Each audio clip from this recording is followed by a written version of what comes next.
Merkel Media.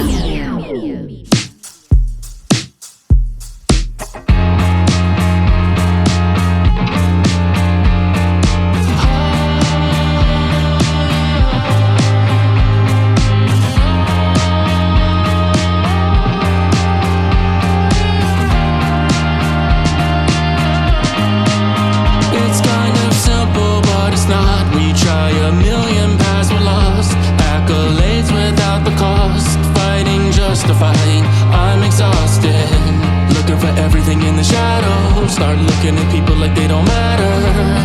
I'm waking up to the fact, more than a little bit shallow. I'm lost down this hole, but I don't wanna.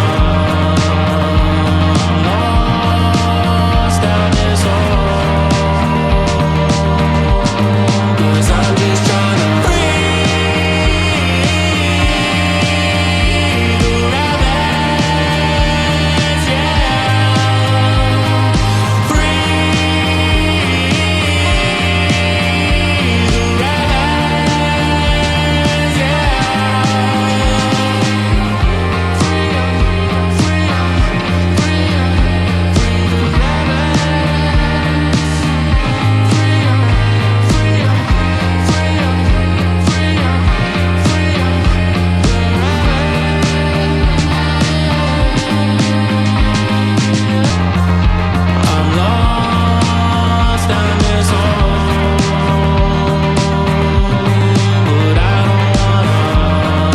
What's good, everybody? This is Joel Thomas, and this is Free the Rabbits. And how are all the free-range rabbits doing out there today? First off, I want to say thank you to everyone that's been lighting up the 5-star reviews on Apple Podcast, on Spotify, leaving great comments, liking, sharing on YouTube. Thank you so much for doing so.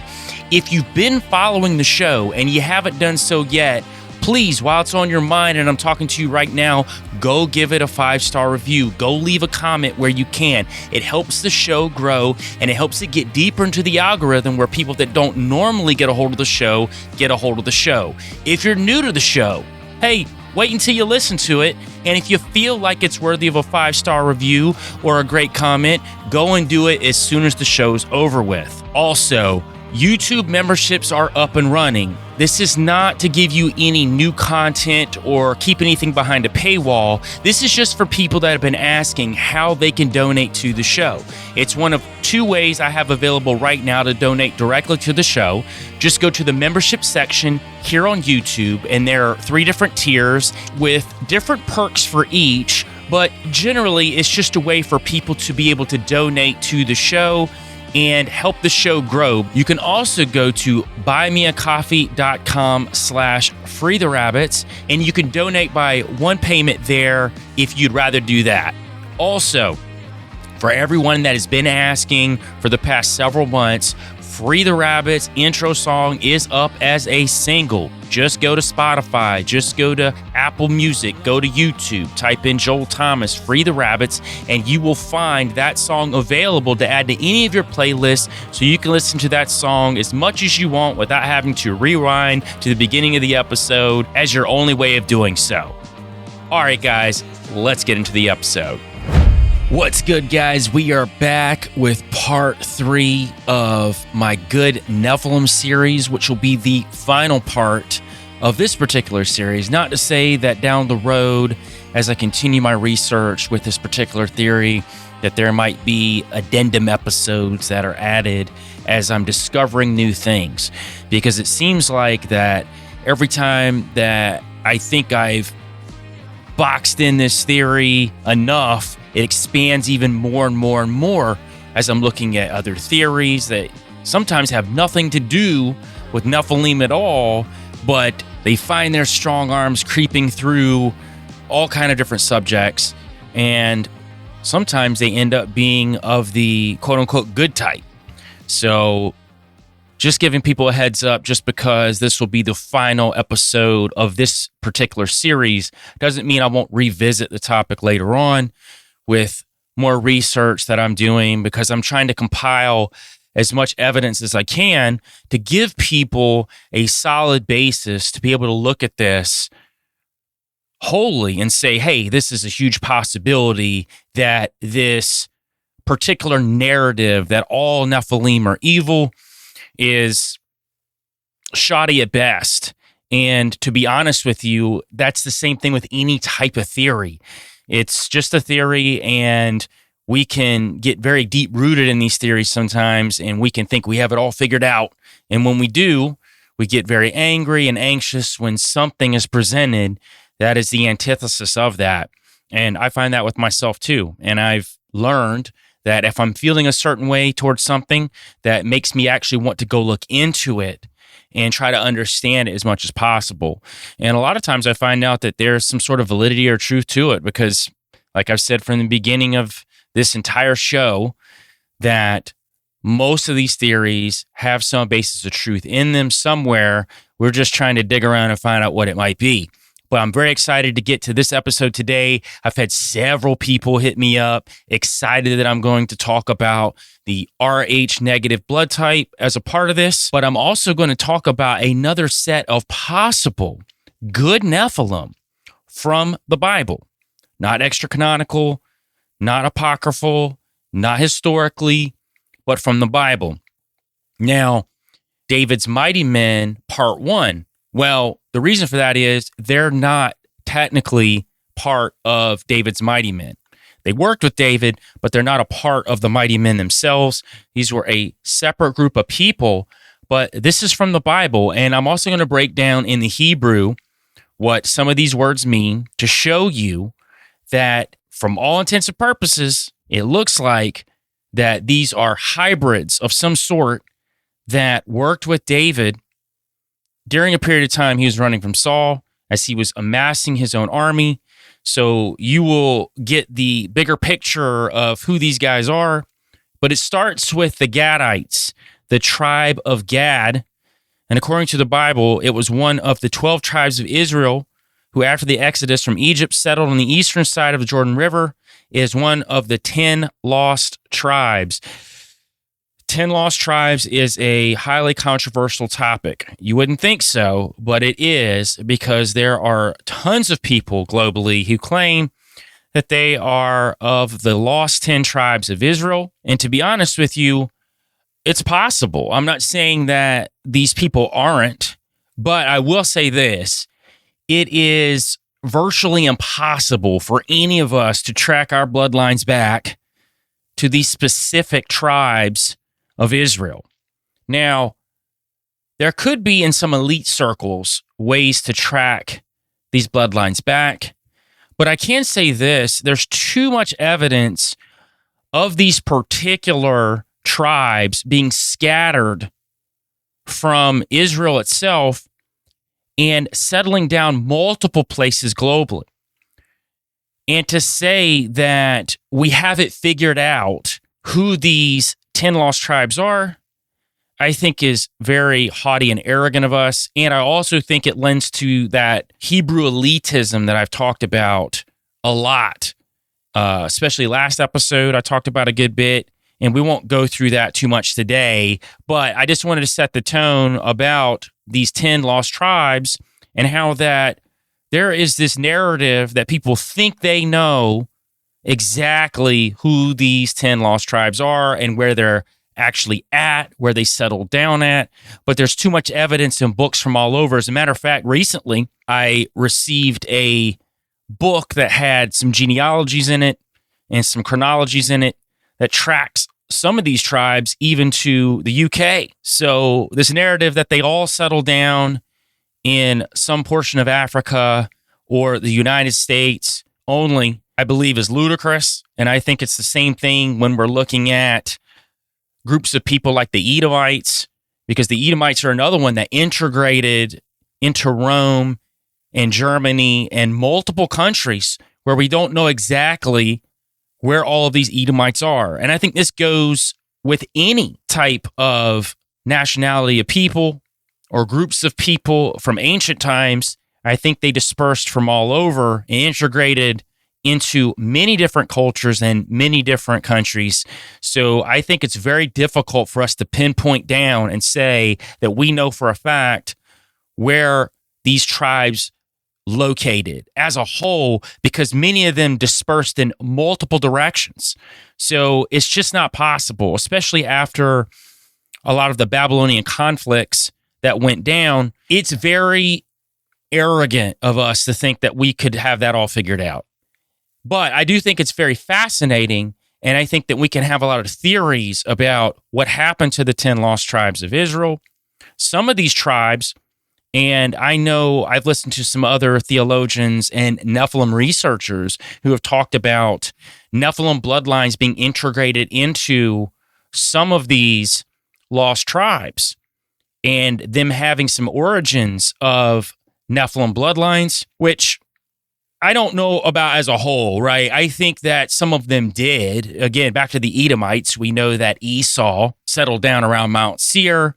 And from all indications from apocryphal text that he was integrating his bloodlines in with hybrids. And this tribes, I think it's very interesting. And I do think that we can look at scripturally, especially with this particular tribe, the tribe of Gad, and talk about at least some of them having some sort of Nephilim origin or hybrid origin that gave them some of this supernatural strength and supernatural power. However, the caveat is, I don't think that human beings can't have access to God's infinite supernatural power and battle. And I do think that that's represented in David's mighty men, because in my opinion, most of David's mighty men were more than likely of human origins, and they weren't of Nephilim origins. But I do think that there could have been a small portion that were. But this particular group of the tribe of Gad is very interesting, and I did want to go into it today because I think that it'll give us an even greater appreciation for hybrids having the ability to be redeemed by Yahweh and be allowed to join his side and fight for what is true and just in the world. And you'll see that narrative throughout the entire Bible. Now, to the 10 lost tribes, those are from the 12 tribes of Israel that were said to have been exiled from the kingdom of Israel after it was conquered by the Neo-Assyrian Empire around 720 BC. They were the following: Reuben, Simeon, Dan, Naphtali, Gad, Asher, Issachar, Zebulun, Manasseh, Ephraim, and then all but Judah and Benjamin, both of which were based in the neighboring kingdom of Judah, therefore survived until the Babylonian siege of Jerusalem in 587 BC. So Judah and Benjamin were the ones that dealt with that Babylonian siege that I was just talking about. Now, Jewish historian Josephus, which I've talked about Josephus on the last episode, wrote that there are but 2 tribes in Asia and Europe subject to the Romans, while the 10 tribes are beyond Euphrates till now, and are an immense multitude and not to be estimated by numbers. In the 7th and 8th century CE, the return of the 10 lost tribes was associated with the concept of the coming of the Hebrew Messiah. Claims of descent from the lost tribes have been proposed in relation to many groups, and some Abrahamic religions espouse a messianic view that the Israel's tribes will return.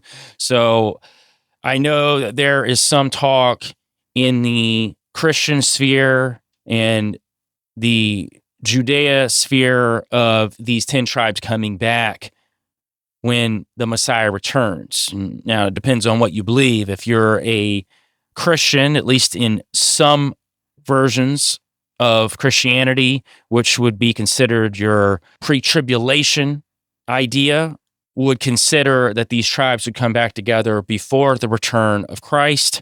Now, if you are in the Judaism viewpoint, then this would be when the Messiah comes for the first time.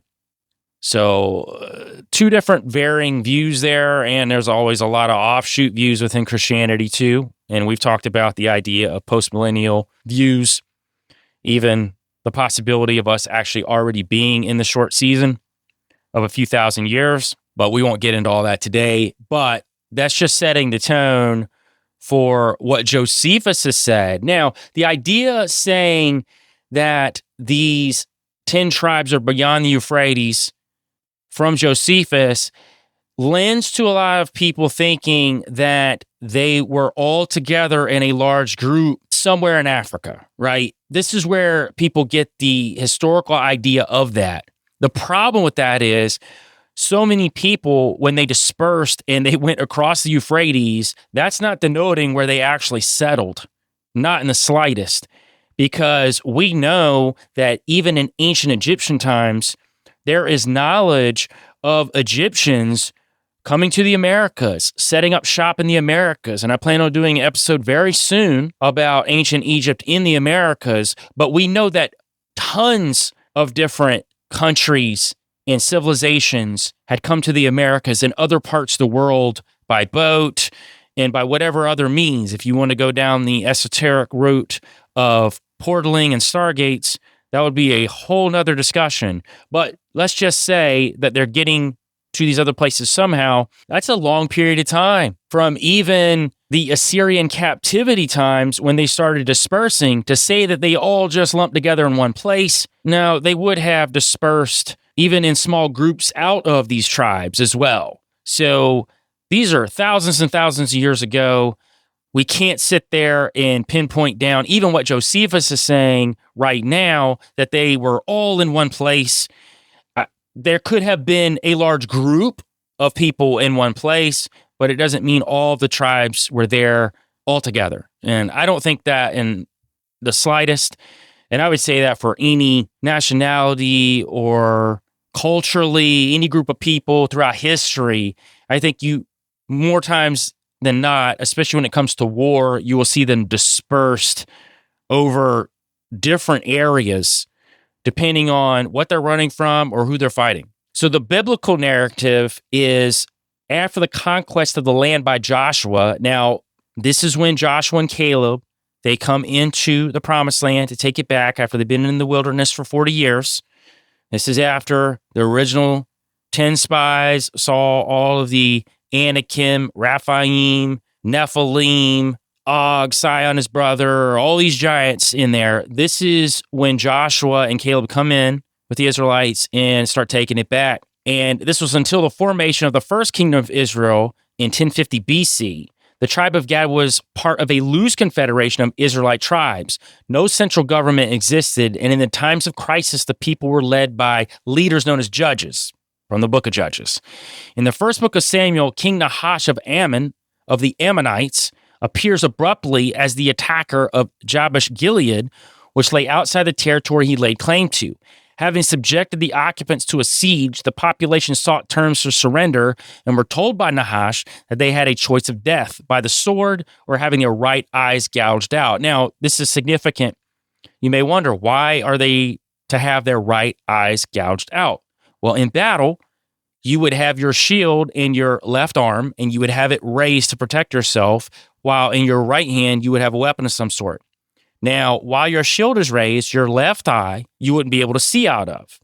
Your right eye is what you would use to be able to see the enemy. By Nahash taking out the right eye of the tribe of Gad, it would basically turn them into eunuchs of war. They would be castrated in battle because they wouldn't be able to see with their shield raised over their left eye if their right eye was plucked out. And if they dropped their shield to be able to see what was going on in battle, they would be exposed and would be killed too. So this was his way of castrating them to where they would not be able to fight his people at all, or fight anyone for that matter. Now, the population obtained 7 days grace from Nahash, during which they would be allowed to seek help from the Israelites. So he's flexing on them. He's saying that they won't even come help you. These Israelites aren't even going to help you. Again, Tribe of Gad, loose confederation of Israelite tribes, and we're going to talk about in a minute too, a mixture of some other things too. The occupants, this tribe of Gad, sought help from the people of Israel, sending messengers throughout the whole territory. And Saul, this is King Saul, before he was king, a herdsman at this time, responded by raising an army which decisively defeated Nahash and his cohorts at Bezek. Now, as the Philistines and some of these other countries grew in opposition, the Israelite tribes decided to form a strong centralized monarchy to meet the challenge, and the tribe of Gad joined the new kingdom with Saul as the first king. So Saul was the first king of the newly formed Israelites in the Promised Land. Now, after the death of Saul, all the tribes other than Judah remained loyal to the house of Saul. But after the death of Saul's son Ishbosheth, successor to the throne of Israel, the tribe of Gad joined the other northern Israelite tribes in making Judah's king David the king of a reunited kingdom of Israel.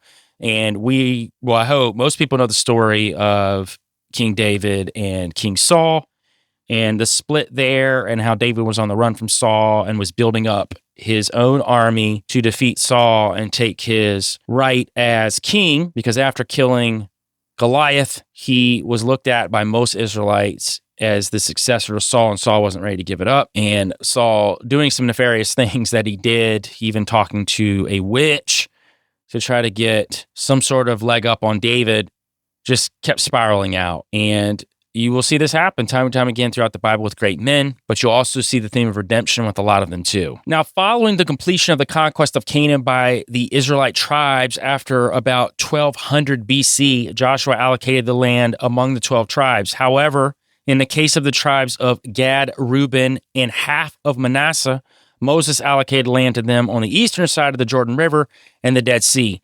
The tribe of Gad was allocated to the central region of the three, east of Ephraim and west Manasseh, though the exact location is ambiguous. So again, we don't really know where they settled even after they were allocated land to them. And you'll see this with many different people of many different cultures as they spread out.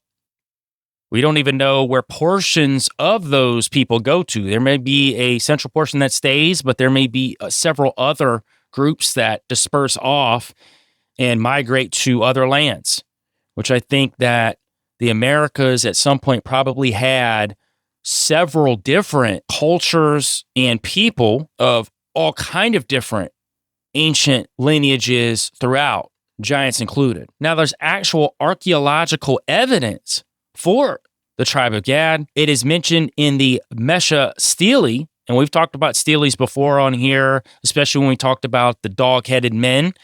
And we talked about that stele that was found in South America that had one of those weird hybrids on it from the Book of Jasher. Now, there was a stele that was found, and the date on it was 840 BC. And this is where the Moabite king Mesha boasts about his conquest of Ataroth or Ashtaroth. Keep that in mind. And the men of Gad dwelled in the country of Ataroth from ancient times, and the king of Israel fortified Ataroth. Also, Mesha calls his father Chemosh Gad, king of Moab, the Dibonite, indicating that Dibon was already a major Moabite settlement for a long time. This shows that in the middle of the 9th century BC, the Moabites still recognized Gad as a separate tribe and as a part of the kingdom of Israel, but had been pushing them north for a long while. So I find it interesting that Ataroth comes up, which is another form of Ashtaroth. And we've talked about Ashtaroth, and we will hear again today. And we know that the Moabites are connected to this Ataroth, and this idea that some of these Moabites even had these hybrids, these lion-like men of Moab. And I want you to keep that in your mind right now as we talk about lion-like men of Moab, as we dig deep into some of these members of the tribe of Gad and what their hybridization was as well, and how this interesting connection between these Moabites in Ataroth with the men of Gad, also in Ataroth, how some of each of them have a very similar hybrid trait. And it's fascinating, and it's biblical, which I think's even more cool, that it's actually in the Bible where we find both of these hybridized versions in the tribe of Gad and the Moabites. So back to this origin of the tribe of Gad and how I was talking about that not all of them were of Israelite origin. So according to the Torah, the tribe consisted of descendants of Gad, the seventh son of Jacob, from whom it took its name. However, some biblical scholars view this also as a postdiction, an eponymous metaphor providing an ideology of the connectedness of the tribe to others in the Israelite Confederation. In the biblical account, Gad is one of two descendants of Zilpah, a handmaid of Jacob, the other descendant being Asher. Scholars see this as indicating that the author saw Gad and Asher as being not of entirely Israelite origin. So keep that name Asher in your mind for a little bit later when we get to this RH negative, when we talk about these bloodlines, because it's interesting how scholars saw Gad and Asher as not being of entirely Israelite origin. And I think that this lends to the idea of there being hybrids within this particular tribe, which I talked about earlier. There are plenty of Nephilim researchers that have talked about, when it comes to the 10 lost tribes, how many of them were integrated in with hybrids of some sort. Now, the fate of the tribe of Gad, though initially forming part of the kingdom of Israel, from the biblical account, it appears that under Uzziah and Jotham, the tribe of Gad joined with the kingdom of Judah instead. Victim to the actions of the Assyrians, and the tribe were exiled.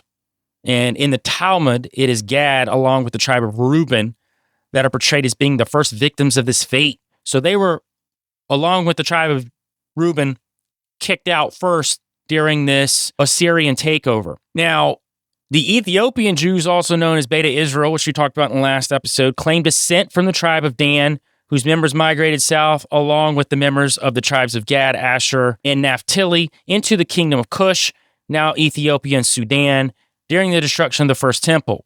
The Igbo in Nigeria claim descent from Gad through his son Eri, also the name of their first king. So I'm not saying that some of that couldn't be true, and I'm not going to discount everything that comes out of Beta Israel by any stretch, but I can say that these tribes dispersed in so many different areas and regions. They didn't go to just one place. So, coupled with the fact that they were integrating in with hybrids as well, we don't know exactly where they all went. And I think many people of all different races could have some sort of connection to the 10 lost tribes of Israel. Now, I set the tone. We're going to get into the biblical text of how I think that there was at least a group of the tribe of Gad who were hybrids. And I find this fascinating, and it's another great example of Nephilim, of hybrids being given redemption by Yahweh. Now, we're going to start in 1 Chronicles 12. And this is when the mighty men joined David at Ziklag. Now, again, there are mighty men talked about with David, but these particular men are not the mighty men. These are just another grouping of men from the tribe of Gad. Now, we're going to jump to verse 8 of 1 Chronicles 12. Some Gadites defected to David at his stronghold in the desert. They were mighty men of valor. So this mighty men is Gibbori, which is the same meaning as Gibborim, which you've talked about several times. Gibbore for mighty men. So we could say, and it could be argued, that these are just mighty men, very similar to the human mighty men that are part of David's actual 30 mighty men, because the word Gibborim is also used in conjunction with those guys. But let's not even cut out the fact that some of those mighty men, the 30 of David's, seemingly have these abilities. And the Moabites of old, living in the same area. So it's got me thinking, when I get to this part of this verse, it's going to have you thinking too, even deeper about Ithma the Moabite possibly being one of these lion-like men of Moab. But here we are in verse 8. Mighty men, Gibbori, trained for battle, experts with the shield and spear, whose faces were like the faces of lions, and who were as swift as gazelles on the mountains. Now, the consensus from a lot of mainstream theologians who don't adhere to some of the wilder context out of the Bible, and I say wilder because of them it's wild. The idea that fallen angels could have relations with human women, create these Nephilim, these giants, could have relations with animals and create hybrids. To them, it's a fairy tale, it's fiction. But the reality of it is, in the Hebrew, these people knew what they were talking about. And in this particular verse, when we dig into the Hebrew, we realize that they're not writing it as a metaphor. So the part it says whose faces were like is Panim. Now, Panim, you take out the pane or panim, and that stands for face. Were like is an English and Latin word, two words that were added. That's not actually there in Hebrew. It would be more indicative to say whose faces were the faces of lions. It wasn't like, because that's not what that means in the Hebrew. It means faces. It's indicative of what these men's faces looked like. It wasn't a sign of valor or they were mighty like a lion. No, it goes directly into the word lion in this instance is Ari. Where have we heard Ari before? Well, I can tell you where we heard Ari before. 2 Samuel 23:20. And Benaiah the son of Jehoiada, the son of a valiant man of Kabzeel, who had done many acts, he slew 2 lion-like men of Moab. Ari stands for lion, and El stands for godlike. These were hybrids. This is the same Ari that's used when it's talking about lions. Faces of lions.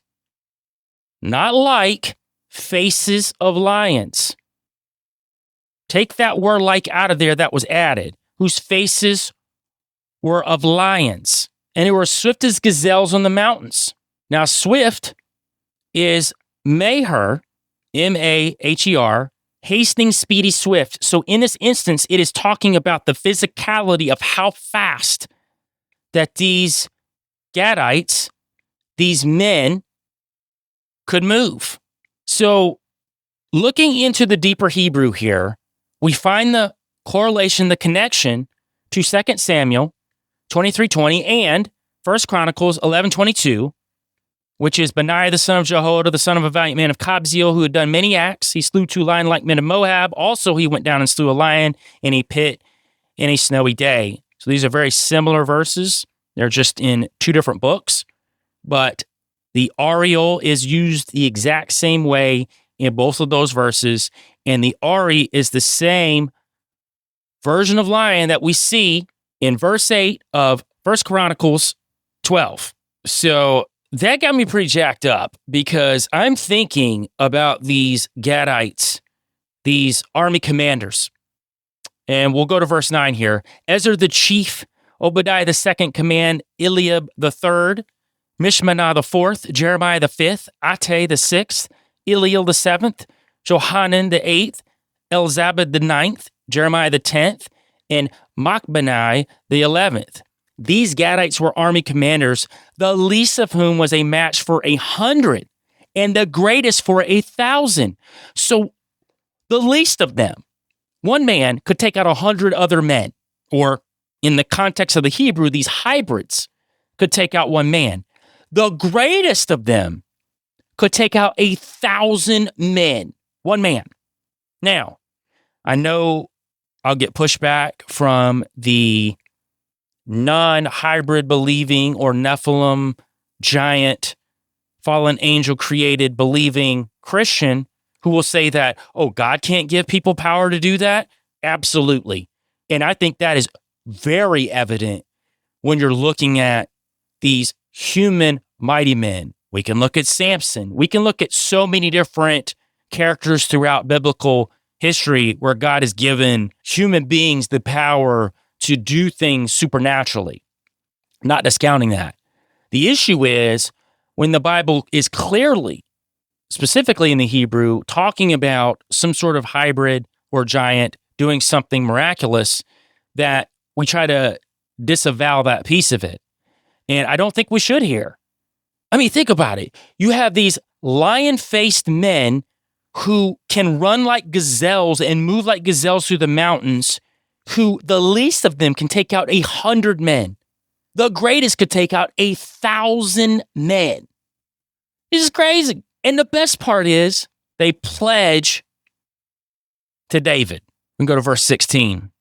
Other Benjamites and some men from Judah also came to David. This is in conjunction with the tribe of Gad, these portions of the tribe of Gad, came to David in a stronghold. And David went out to meet them, saying, if you have come to me in peace to help me, my heart will be united with you. But if you've come to betray me to my enemies, when my hands are free of violence, may the God of our fathers see it and judge you. Verse 18, then the Spirit came upon Amasai, the chief of the 30, and he said, we are yours, O David. We are with you, O son of Jesse.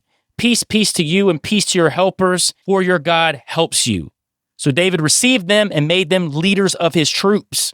So he receives these generals, these commanders from the tribe of Gad, these hybrids, to actually become leaders of his troops. Now, we're not talking about part of the mighty men, but we're talking about becoming leaders of the many troops that he's building. But I find this so fascinating, and again, shows the grace, mercy that God has over every portion of creation, even manipulated creation.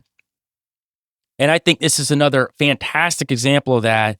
And I just think that it's a crazy tie-in between these lion-like men of Moab, these portion of the tribes of Gad who are lion-faced men who can move like gazelles. Are they from a similar hybridization? I really started thinking about that. And it brought me to that Mesha Stele that we were just talking about, where we talk about the Moabite king Mesha and the men of Gad who dwelled in the country of Adaroth from ancient times, side by side with these Moabites. Was there some sort of hybridization going on there? Was some sort of, I don't know, lion god, or what they consider to be a lion god? Some sort of lion-man hybrid that hybridized with them, that created maybe offshoots in the Moabites, in the tribe of Gad? I don't know. I find it interesting, though, that we've got two particular type of lion-like men. They're described a little differently, but the Hebrew words match up, and the origins of them were in the same region.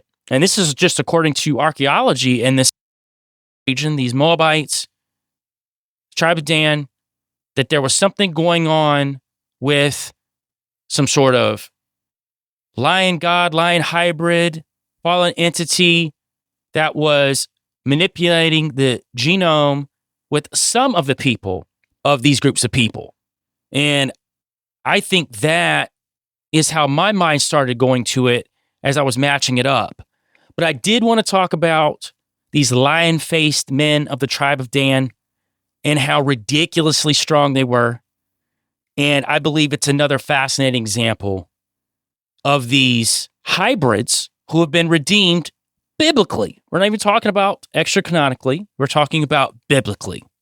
And I thought this would be a great way to kick off this episode as we now delve into a little bit darker topic, at least to some people, of this Rh negative blood type.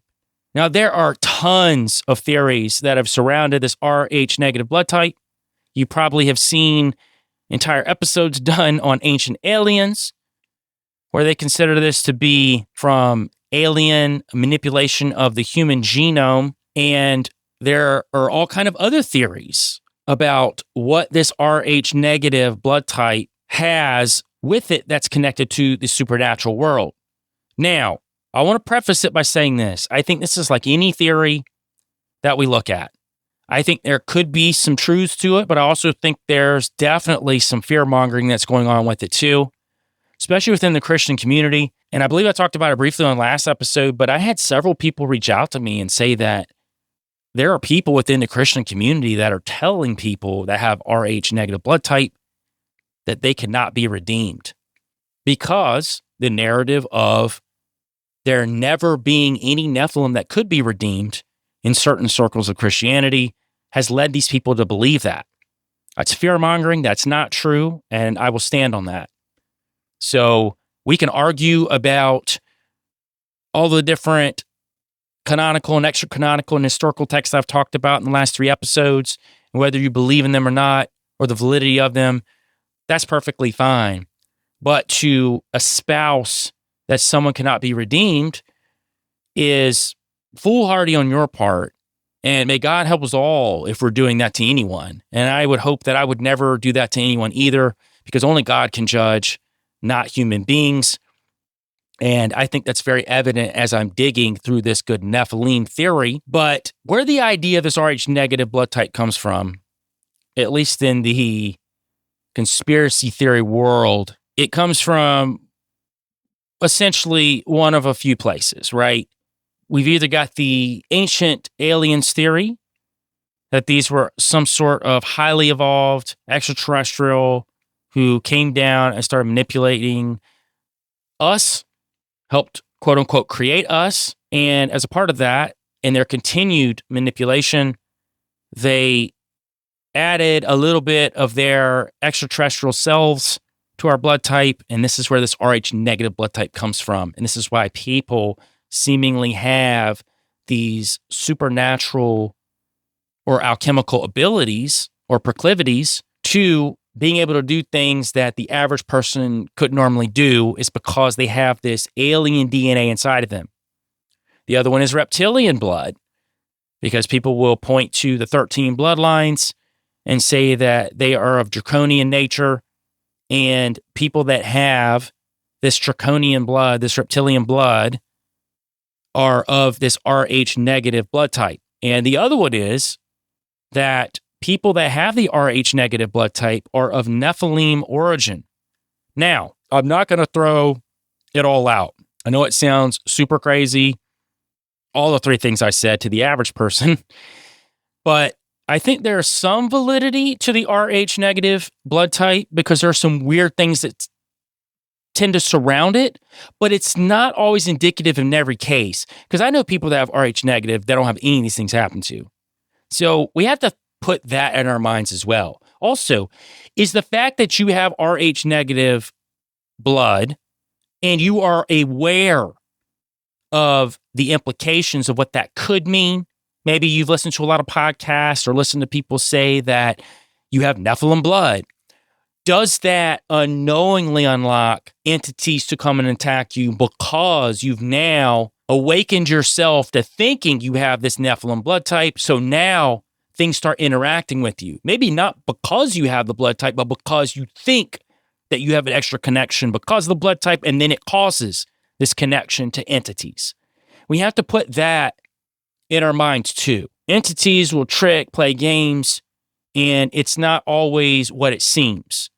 But there are some weird things that surround the Rh negative blood type, which we are going to talk about. Now, I did bring up the 13 bloodlines, and I'd be remiss if I didn't talk about them just briefly. And I'm not a huge opponent on the 13 bloodline theory. I'm going to do an episode one day about it and tell you guys what I think about it. I think there are elite families. I don't know if it's 13 by the numbers. You know what I mean? Because there's so many different names get thrown around. I honestly believe if there is a group that would be considered 13 bloodlines, we probably wouldn't know many of their names, if at all. They would be elite families that will have been protected for centuries. Or if we do know their names, we don't know much about them. So some of the names that are talked about in the mainstream, we've got the Astor family, got the Bundy family, Collins family, DuPont, Freeman, Kennedys, Lees, Onassis, Reynolds, Rockefeller, Rothschilds, Russell, Van Duyn. Those are the 13 that are talked about as being part of these 13 bloodlines.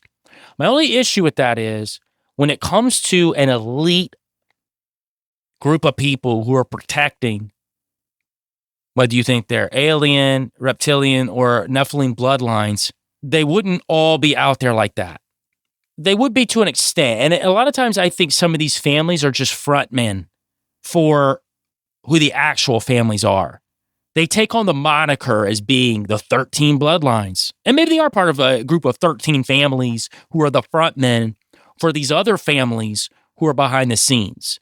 And that's just my take on if there is some sort of elite structure of bloodlines. I don't think that we know a whole lot about them. Some of them we might be able to look through history and say, well, I know these historical figures and they are part of this family name, and I can look to what they've done on earth, but we can't go to say exactly what they've done behind the scenes. It's like the Merovingians. We don't know everything about this particular bloodline and what they've been doing for hundreds and hundreds and hundreds of years. We know what history's told us, but we don't know behind the scenes. So again, I think it would be very arrogant of us to think that we have 13 names figured out for some 13 bloodlines. I don't think it really operates that way.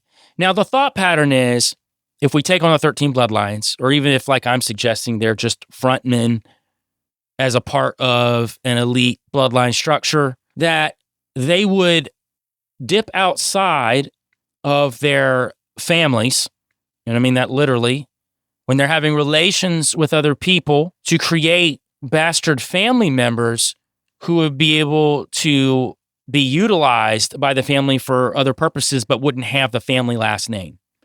Now, that I do agree with to some extent, because I think that if you're looking at, say, the Rockefellers or the Rothschilds, we'll just bring up the two most famous, and say that they wanted to implement one of their family members into some form of government or entertainment to use them to control people to some extent, they might have a bastard child from someone else, raise them as part of the family, and then implement them into said vocation. And that way, they would be able to manipulate them to manipulate other people, but they wouldn't be directly tied back to them.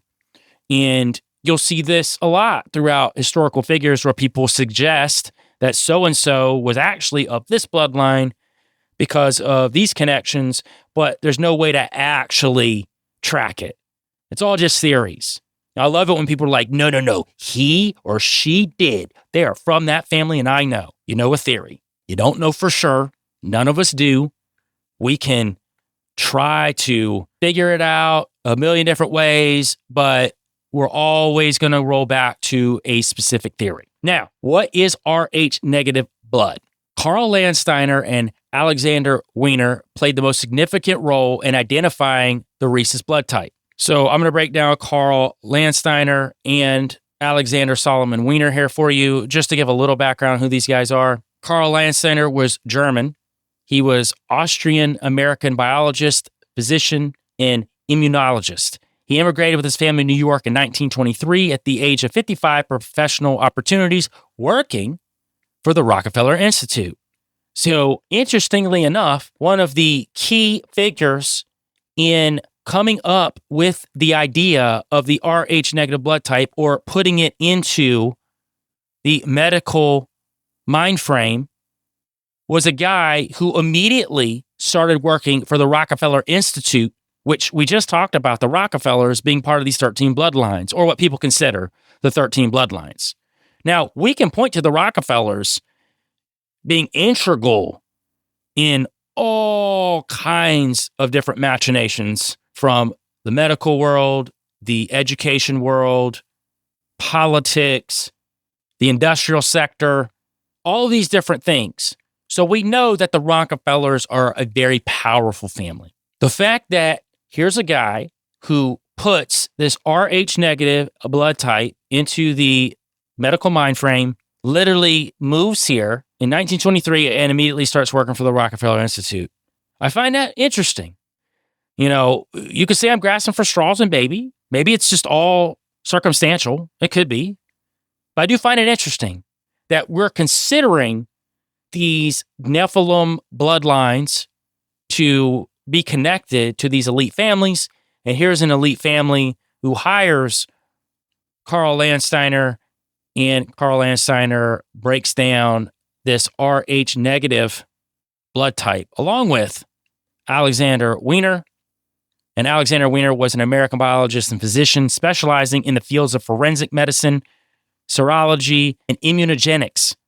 His work led to the discovery of the Rh factor in 1937 with Carl Landsteiner, and subsequently to the development of exchange transfusion methods that saved the lives of infants with hemolytic disease of the newborn. The Rh factor, when they discovered it in 1937, it's named after the rhesus monkeys used as test subjects.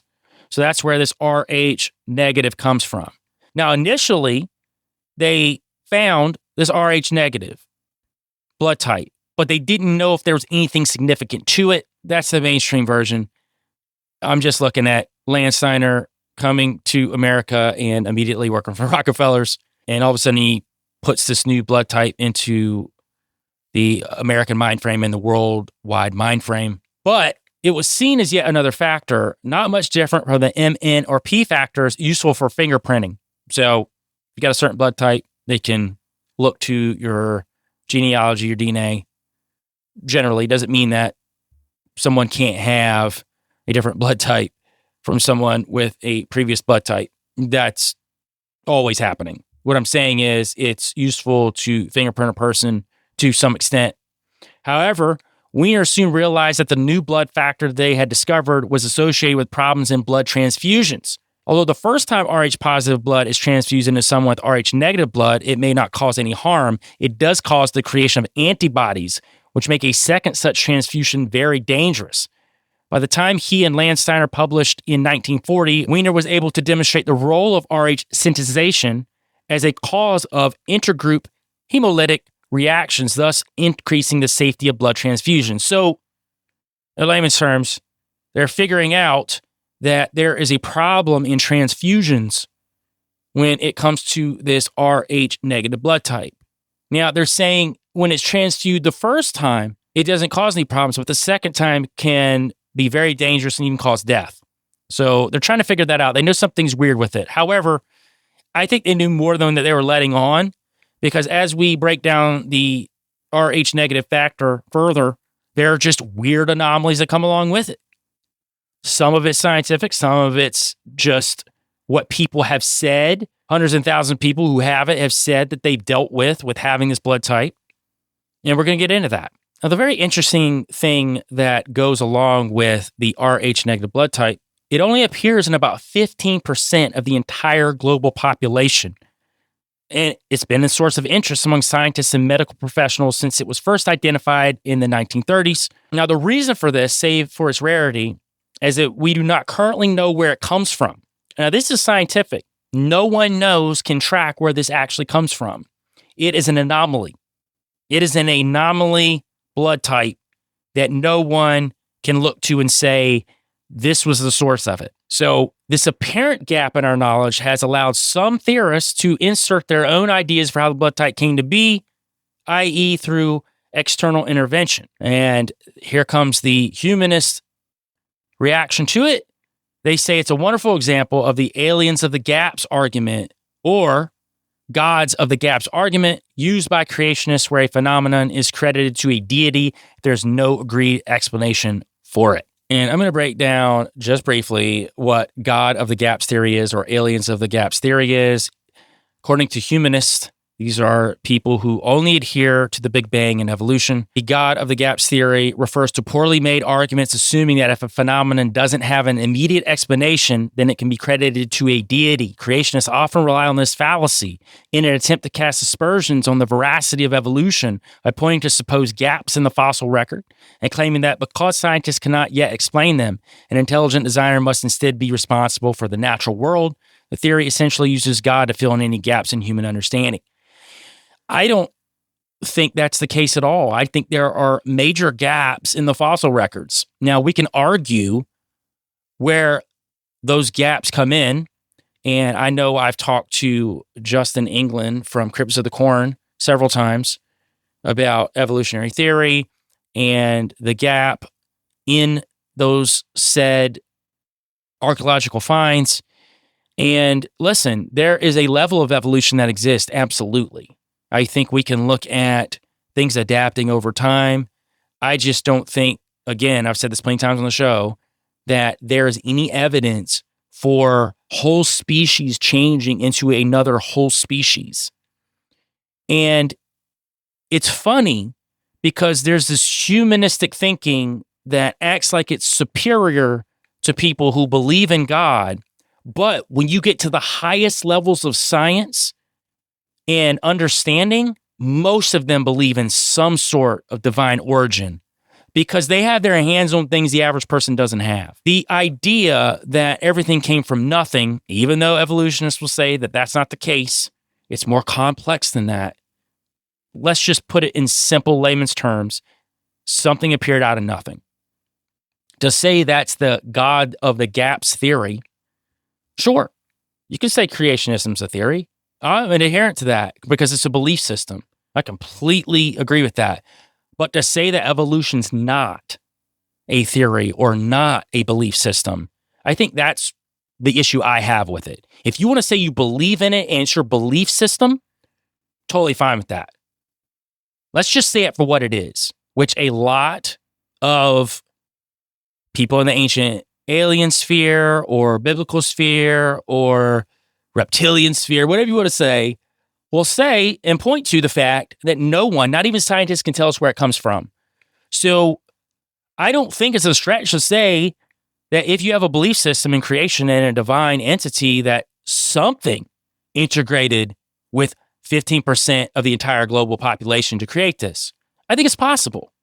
Now, do I think that everybody with this Rh negative blood type has some sort of superhuman powers or they're connected to something someone else isn't? I don't know. I don't think everyone with the Rh negative blood type is privy to this. I know plenty of people who have told me, I don't have anything happen. This is stupid. I have Rh negative. I know the risk with it. I know the pregnancy risk. And I know how to operate around it. It's science. Agree. I do agree with them on that. I think that sometimes we can get so lost in this, I've got Nephilim blood. And to that point, I know I make jokes about me coming from Nephilim blood because I have red hair and I'm a ginger. That I don't know. I really don't. So let's be honest here when it comes to me. Like, that's just me joking on the show, and I'll continue to joke on the show or other people's shows about that. But I think there's a part of people who like to think that they have Nephilim blood in them. It makes them feel special, especially if they don't feel special. And if they're having paranormal occurrences around them, they feel really special. Even if it's negative things happening, they feel special because of it. Now, are these blood types connected to these things? I know there's been talk of certain people with certain blood types, Rh negative being one of them, that are taken by extraterrestrials, and I do it with quotations, these Nephilim meat sacks, as I like to call them, to create offspring for these fallen entities. It's a possibility. And maybe the blood type makes it easier for that.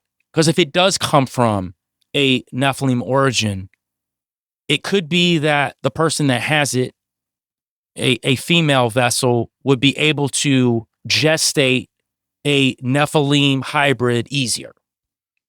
And I've heard the argument. And I'm not saying it's not a possibility. I mean, listen, I've said a million times on the show, if we're even going to give the possibility of Nephilim, we have to give the possibility to the rest of it too in the theory realm. So I'm not going to say that it's not possible. And I've heard women that have dealt with these abductions, and a lot of them have this particular blood type.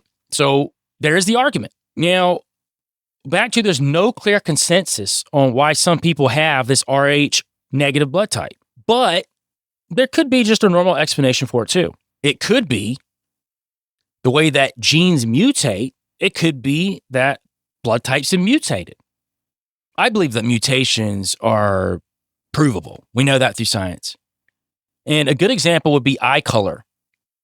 So it's said that original humans' eyes were brown, but around 6,000, 10,000 years ago, a genetic mutation slipped in which turned off the ability to produce enough melanin to sustain this color in some people. Now, you're going to have people that say that's when the fallen angels connected with the daughters of men, and this was this mutation that slid in. It's possible.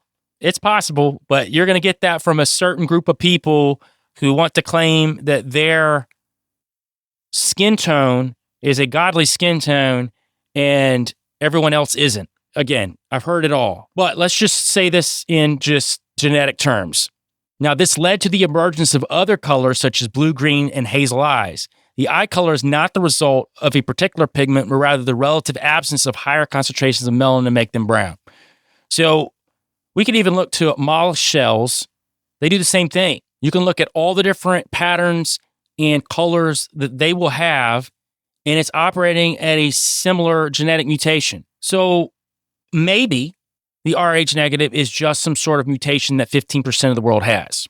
But there are some weird anomalies that do happen with a high number of reported people who have the blood type. So I think that's where people get this idea that there's something else to it. And I don't disagree with them. I think there's probably something to it. However deep it goes, I'm not sure. And again, if you have it, you are just as redeemable as anyone else. Do not let anyone tell you that ever. Matter of fact, if they start talking that way, just walk away. Just know that God and his mercy and grace has given you the path to him, just like anybody else that walks this earth. Now, according to some researchers like Robert Speer, he's an author, producer, independent anthropologist, YouTuber, and expert in languages, archaeology, and paleobiology. And he's written quite a few books when it comes to the conspiratorial world, books such as 1666, Redemption Through Sin, Global Conspiracy and History, Religion, Politics, and Finance, Occult Secrets of Viril, Species with Amnesia, I've Forgotten History.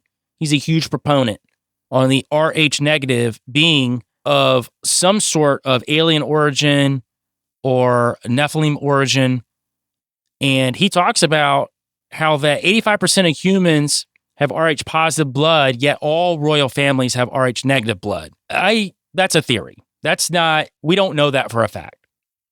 We can suggest it with what we know. And honestly, with what I told you earlier, with the Rockefeller family being initially involved in getting the information out of the Rh negative blood type, we could point to certain things in history and say, well, there could be something there. But to say that everybody in these royal families has this Rh negative blood type, I don't know. To suggest maybe they have some sort of blood type that's connected to the gods or Elohim or fallen entities or Nephilim, I think that's a little more plausible.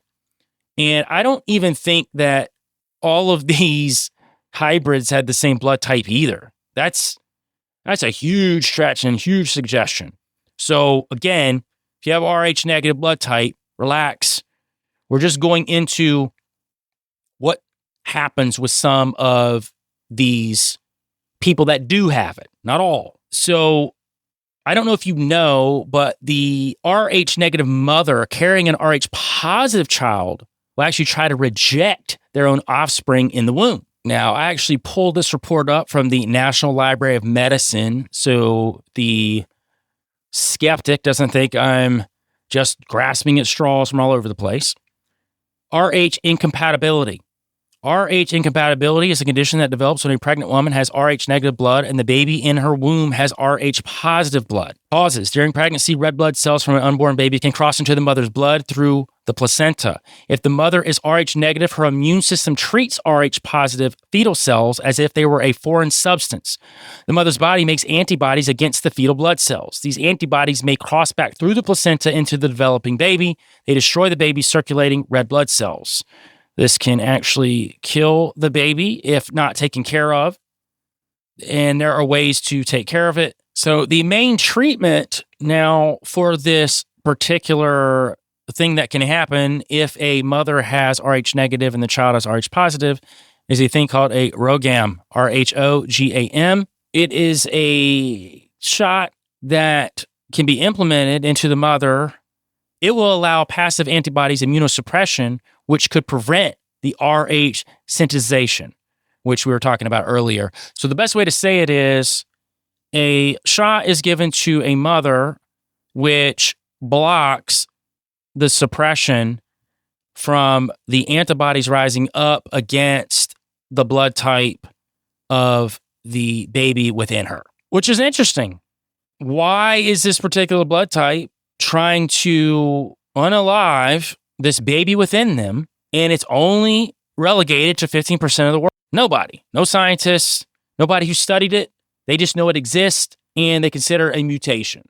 That's their overarching explanation for it, is that it's a mutation and we don't know where it came from. It's just like everything else in the world. We have no idea where it came from. It just came out of nowhere. Now, to get into a little bit more of the paranormal side for the people that were waiting to hear that, here are some of the traits that are alleged that people with the Rh negative blood type have.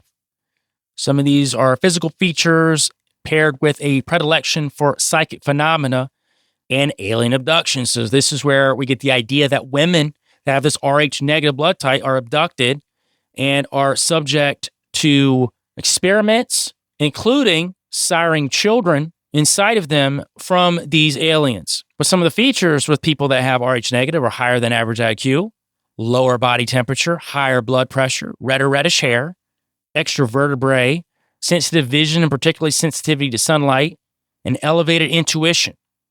Now, you will hear people that have Rh negative that have a lot, if not all of these. Some people that have Rh negative blood type don't have any of these. So what is it? Is there something that unlocks the abilities? There's another idea. Maybe the blood type is purely Nephilim or purely from some sort of fallen descent or Elohim descent, and there has to be something to unlock it. Now, it's also said that skulls of people with Rh negative have some sort of oblong shape. People point to South America and the bizarrely shaped oblong paraca skulls. You may have seen those with the little red hair that's attached to them. I don't think everybody with the Rh negative blood type has these oblong skulls. I know people point to the Rothschilds. The Rothschilds have very similar skulls like the paraca skulls. That's just another one of those theories that's thrown out in conjunction with the Rh negative that I don't think has a lot of weight to it. It's possible, right? But at the end of the day, I also think that some of these things just get lumped together in this theory and they keep piling on. Before you can know it, somebody's freaking out because they were born with a blood type that they can't help that they were born with. And then they think that they are doomed for eternity because you've got fearmongers preaching the gospel of every Nephilim bloodlines going to hell. And to shift into the final little bit here, because of what I just said, I want to talk about Mark 16:15. This is part of the Great Commission. And he said to them, Jesus, go into the world and preach the gospel to every creature. He didn't say mankind. He didn't say to every man. He said every creature. And the Greek word is katesis, which literally means all of creation, everything that's on this earth. So, to every katesis, every creature, we're supposed to reach out to and preach the gospel. And lastly, to the people who have been a deterrent of this theory, I will repeat a verse from last week's, 1 John 4:1. Beloved, do not believe every spirit, but test the spirits to see whether they are from God, for many false prophets have gone out into the world. I would encourage you to pray and test the spirits, even when it comes to me, to see if I am perpetrating some sort of falsehood or trying to be a false prophet to lead people astray. I do not try to do that in any way possible.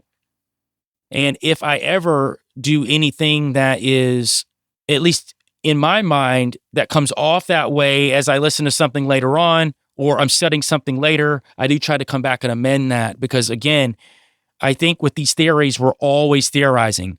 I may look back at Good Nephilim 2 years from now and have a whole different concept to it, or more things added to it, which I think is more likely, because I think that this is a topic that needs to be talked about more in the Christian space. Because I think what it does when we realize that God's here for all of us, then we really start getting away from this mentality of doom and gloom and we're going to die and woe is me and I don't need to build for my family.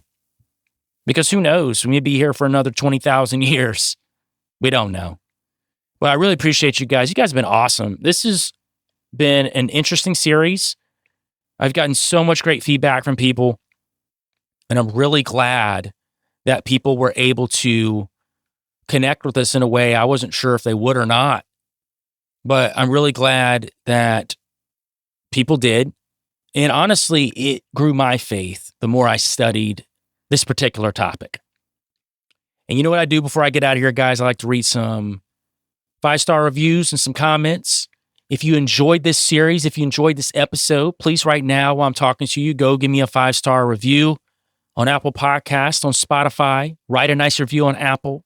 If you're here on YouTube, like, share, subscribe, hit the notifications. Make sure you write a comment too on YouTube because that helps drive the algorithm. I think people don't understand that comments are what really drives the algorithm in conjunction with likes and everything else. We'll start with Apple Podcasts as we do every week. Bamboo Nuther. Love the show. I love and appreciate the way Joel's brain works. Always well researched and coming in with great insight. One of my favorite podcasts. Looking forward to many episodes in the future. Appreciate that, Bamboo Nuther. We've got Greetings Earthlings. Interesting and well researched. This is not your run-of-the-mill boring podcast. Joel's personal experiences provide him a lot of insight into his topics, but he also does incredible research. Not only are the topics interesting, Joel is engaging, pleasant to listen to, and well-spoken. I enjoy learning from podcasts I subscribe to, and my favorite genres tend to be more fringe-type topics with a Christian foundation, and Joel marks all of those boxes. Appreciate that. Greetings, Earthlings. We've got MDNKSJSJ.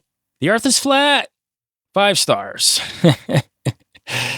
And I know why you put that there, but I can totally appreciate flat earthers that give me a 5-star and then tell me that the Earth's flat. That's the way to do it. And I appreciate you guys just like the Globers too. I appreciate everyone who's here. And we can all have different ideas and appreciate each other. And that's one thing that I love about this show and the people that listen to the show. All right, guys, we're going to go to Spotify. We've got Keith. I would love to hear an episode on the Trinity. I've had the hardest time understanding the Trinity, just as always seemed like Satan has tried to take the glory away from Jehovah and give it to Jesus, and that Jesus isn't our Redeemer.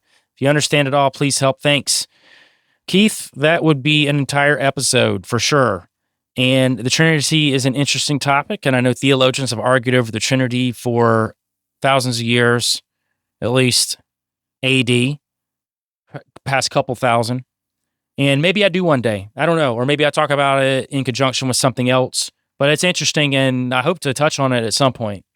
We got Ben Banks Online. Love your podcast. Keep it up. Appreciate that, Ben Banks Online. We have Van, another great episode. I can listen to you talk about this all day long. It's also fascinating. Thank you, Van. It is fascinating, and I have a blast myself. You have no idea when I'm discovering new things, especially with this good Nephilim theory. I've had an absolute blast. All right, we're going to go to YouTube. We have Davian Clark, 5151. We might not agree on everything as far as our personal beliefs in this strange reality, but you are a treasure trove of extremely intriguing information. You've definitely added a lot of my pieces to my puzzle. Appreciate that, Davian Clark. I agree. I don't agree with most everybody I know. That's the beauty of it. We all have all these different pieces that we can at least get some sort of idea what's going on, right? But at the same time, not letting it control us. Living our lives. We've got Jody Leah, 144. I really enjoyed part 1, and this one was even better. I'm looking forward to the rest. Keep up the awesome work, Joel. Thank you. Thank you for more. Thank you for all your research and stellar delivery, Joel. Thank you, El Mohican. I really appreciate it. Again, you guys have been fantastic throughout this series, and we're done with it for now. Until down the road, I may add an addendum episode, but I can't wait to get to some other topics I've been working on too. But really appreciate you guys again. If you can, go give a 5-star review where you can. Leave a comment where you can. Love you guys, all you guys. We're going to play Gray on the way out. And you know what it is, guys. Go outside, touch grass, and get your tail out the hole. I'm trying to be me, but every time I do, they point their fingers at me. Sometimes I wanna scream. I can't fit within their kaleidoscope of what they want me to believe. But I can't fade to black. But I can't fade to black.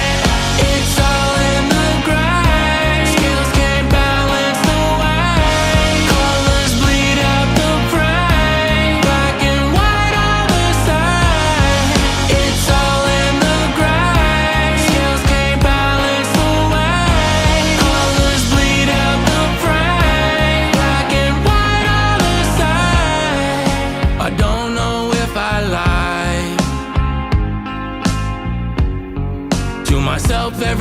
I say my family's on my mind, that don't mean I don't care. It's just sometimes I feel stretched thin, and I know that isn't fair. But I can't fade to black. But I can't fade to black. It's all in the gray. Skills can't balance the way. Colors bleed out the frame. Black and white are the same. It's all in the gray. Skills can't balance the way. Colors bleed out the frame. Black and white are the same. It's all in the gray. It's all in the gray.